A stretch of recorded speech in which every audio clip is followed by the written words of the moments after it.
అధ్యక్షులు నారా చంద్రబాబు నాయుడు గారు పవన్ కళ్యాణ్ గారు ఇచ్చిన పిలుపు మేరకు వైఎస్ఆర్సీపీ ప్రభుత్వం అమలు చేస్తున్న మార్గమైన కార్యక్రమాలు రాజ్య పరిపాలన పైన నిరసన కార్యక్రమాలు తెలియజేస్తూ అక్రమంగా ఏవైతే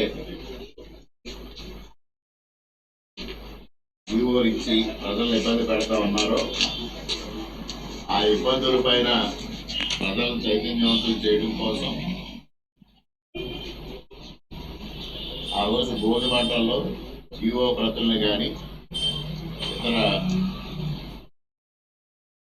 వారు ఏదైతే అవలంబిస్తున్న ప్రజా వ్యతిరేక విధానాలకు సంబంధించిన ఒగోళ్ళని కానీ దగ్ధం చేయమని భోగి మంటల్లో దగ్ధం చేసి నిరసన కార్యక్రమం తెలియజేయమని ఇవ్వడం జరిగింది.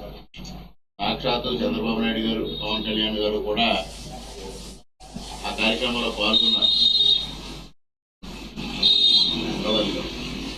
దానిలో భాగంగానే ఆ రోజు రంగాపురం గ్రామం, పిల్లపల్లి గ్రామాల్లో కూడా మేము పాల్గొనడం జరిగింది. దానికి ఎవరైతే వల్ల భద్ర గారు కంప్లైంట్ ఇవ్వడం జరిగింది. ఆయన గ్రామ ప్రెసిడెంట్ అనుకుంటా, గ్రామ సర్పంచ్ అనుకుంటా, ఆయన ఇచ్చిన కంప్లైంట్ మేరకు వారు పోలీసులు రాపైన అదేవిధంగా ఇళ్లపల్లి గ్రామ నాయకులు అందరిపైన దాదాపు 13 మంది పైన కేసులు నమోదు చేయడం జరిగింది. అదేవిధంగా రంగాపురం గ్రామంలో ఎండికోట వీరభద్రరావు గారు వారు ఇచ్చిన ఫిర్యాదు మేరకు ఇక్కడ కూడా 15 మంది పైన కేసులు నమోదు చేయడం జరిగింది. వాళ్ళు ఎఫ్ఐఆర్లు వేసి నాకు 41 నోటీసులు వాళ్ళు అందజేయడం జరిగింది. ఈ సందర్భంగా నేను అనపర్తి పోలీసులు కానీ తూర్పుగోదావరి జిల్లా ఎస్పీ గారిని కూడా ప్రశ్నించేది ఒకటే, మేము జగన్మోహన్ రెడ్డి గారి చిత్రపటాన్ని భోగి మంటల్లో వేస్తే పాపైన కేసు నమోదు చేశారు. మరి వైసీపీ కార్యకర్తలు అనపర్తిలో చంద్రబాబు నాయుడు గారి దిష్టిబొమ్మ దహనం చేశారు. సాక్షాత్తు అప్పటి ఎస్ఐ ఉమామహేశ్వరరావు గారి సమక్షంలో ఉమామహేశ్వరరావు గారి సూచనలు ఇస్తూ ఆ కార్యక్రమం నిర్వహించారు. దానిపైన స్వయంగా నేను కంప్లైంట్ ఇచ్చాను. దానిపైన ఇంతవరకు కేసు నమోదు చేయలేదు. దాదాపు 1 సంవత్సరం గడిచింది. ఇవాళ దీనిపైన కేసులు ఆగమేఘాల మీద మీరు నమోదు చేశారు. ఇదే రోళ్ళ భద్రం గారు ఎవరైతే గ్రామ పంచాయతీ సర్పంచ్ గారు వాళ్ళు ఉన్నారో ఆ రోజు ఆయన ఎన్నికైన వెంటనే అక్కడ దళిత మహిళల పైన దాడి చేశారు, దళితుల పైన దాడి చేశారు. ఈ వాట వరకు ఆయన పైన కేసులు నమోదు చేసి ఎందుకు చర్యలు తీసుకోవడం లేదు.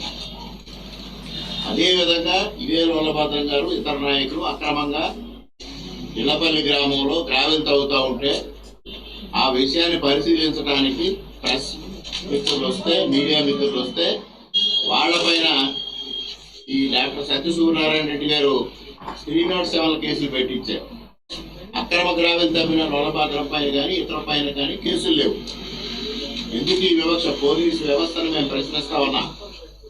వైఎస్ఆర్సీపీ నాయకులు చేస్తే అది చట్ట ప్రకారంగా చేసినట్ట, తెలుగుదేశం పార్టీ కార్యకర్తలు నిరసన కార్యక్రమం చేస్తే చట్ట వ్యతిరేక కార్యక్రమం. దీనికి సమాధానం చెప్పాల్సిన బాధ్యత పోలీసుల మీద ఉంది. ముఖ్యంగా ఎస్పీ గారికి విజ్ఞప్తి చేస్తా ఉన్నాం. ఇది ఇప్పటికీ ఈ 2 కేసులతో కలిపి నా పైన 37 కేసులు నమోదయ్యాయి. ఎందుకు ఈ వివక్ష సాగుతా ఉంది? ఎందుకు ఈ విధంగా మీరు కేసులు నమోదు చేస్తూ కార్యకర్తలను కానీ ప్రజలను కానీ భయభ్రాంతం చేయడానికి గురి చేస్తా ఉన్నారు? అదేవిధంగా ఒక పక్క వైసీపీ నాయకులు కాపాడుతూ ఉన్నారు. వాళ్ళు చేసిన నేరాలన్నింటినీ చట్టబద్ధంగానే మీరు పరిగణిస్తూ ఉన్నారు. ఇది ఎంత మాత్రం సహేతుకం కాదు. దీనికి తప్పనిసరిగా రేపు మూల్యం చెల్లించుకోవాల్సిన పరిస్థితి ప్రతి ఒక్కరికి వస్తుంది. ఇందులో ఎవ్వరూ మినహాయింపు కాదు. అందరూ మూల్యం చెల్లించుకునే రోజులు దగ్గరలో ఉన్నాయని హెచ్చరిస్తా ఉన్నా. ఈ కేసులు మాకు కొత్త కాదు, వీటికి భయపడేది లేదు. మీరు ఎన్ని కేసులు పెట్టుకున్నా రాబోయే 80 రోజులు మీరు చేసే ప్రజా వ్యతిరేక కార్యక్రమాలపై మేము పోరాడుతూనే ఉంటాం. అందులో వెనక్కి తగ్గేది లేదని స్పష్టం చేస్తా ఉన్నా.